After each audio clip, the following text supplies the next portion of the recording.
Hi, I'm Scott Wrighton. I serve as Decatur's City Manager, and through our staff, it's our pleasure to bring you an update every week for just a few minutes about some of the things that are going on here with the City of Decatur government. You may have recently heard in the media about another economic development announcement that is positive for the City of Decatur.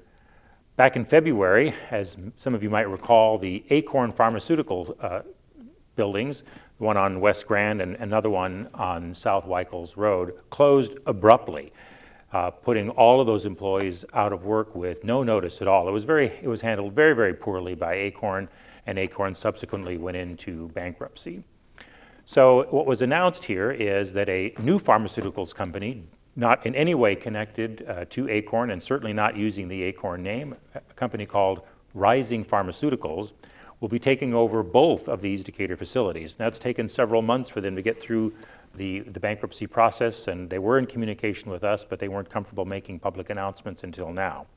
From the beginning, it's been clear to us that Rising Pharmaceuticals is excited about being in Decatur, about taking over a facility that's fairly state-of-the-art and slowly ramping up to production that'll take several years for them to get to their preferred level of production. They're going to be starting small, but going up from there. Anticipating this, the City of Decatur placed the West Grand former Akorn facility into its tax increment financing district so that we could provide assistance to them in this way. Between the City of Decatur and the Economic Development Corporation, we're committed to making sure that this transition to Rising Pharmaceuticals takeover of these facilities is as smooth as possible and as positive for the City of Decatur, whether that's in the form of workforce development assistance or TIF assistance or some other kind of economic development assistance. We stand ready to make sure that they are able to make a sustained and long-term commitment to the City of Decatur and to the residents here, and especially those who will be taking over some of those jobs. At its last City Council meeting, the City Council took up a matter called Great Streets, Great Neighborhoods. Now, this is an initiative that the City Council in concept approved back in 2022, and then decided that the first corridor that they would focus on for this Great Streets, Great Neighborhoods initiative is Jasper Street. Not just a part of Jasper Street, but all of Jasper Street, from the south end at Lakeshore Drive to where Jasper Street terminates up on Pershing Road. It goes through several distressed neighborhoods in the center of the city, as well as some industrial areas and some areas that frankly don't all look all that pretty.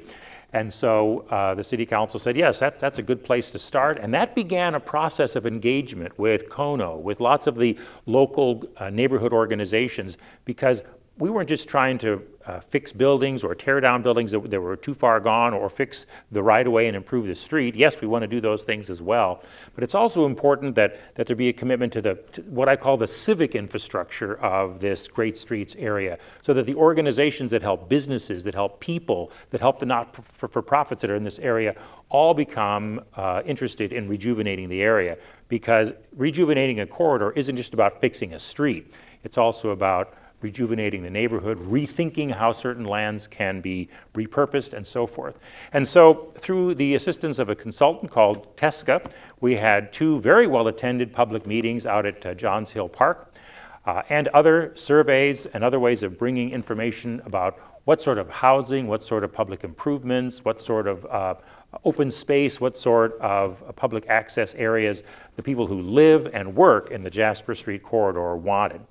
And so at the last City Council meeting, the City Council heard the recommendations of the consultant as to what that corridor would look like, both in terms of best practices, but also in terms of what the local organizations and the people who live and work in that area wanted. And it was approved unanimously by the City Council. Now, it's just a plan. It doesn't specify where all the funding for it comes from, and like many other plans that the City Council adopts, it can be changed from time to time as needs dictate. But how the staff of the city and our partners will use this plan now moving forward is it will use it as a document to help us get grants, whether it's for road improvements or for demolition or for programmatic assistance in this neighborhood.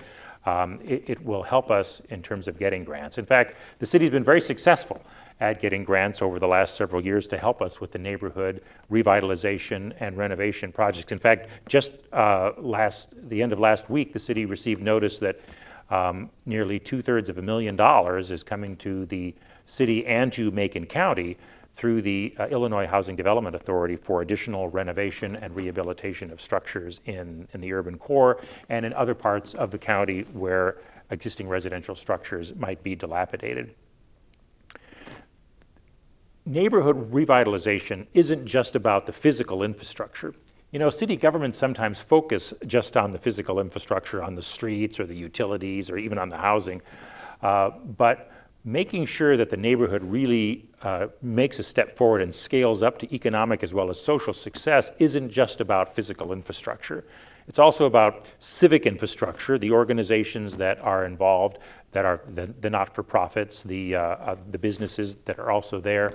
And to a certain extent, it's also about what I call spiritual infrastructure, making sure that there's a values change, making sure that people know that there's a community that comes alongside people to help them out.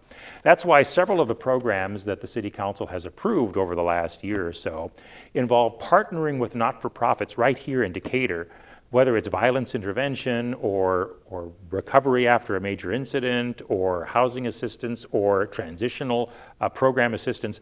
Not every program the council's approved has been about physical infrastructure. Sometimes it's been very much about civic infrastructure or that somewhat more nebulous spiritual infrastructure.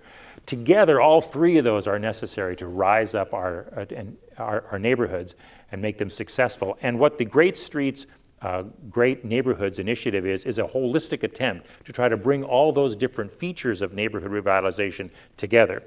Of course, it's going to take a couple of years to see how successful it is, but I look forward to bringing you updates about that in the months and years ahead.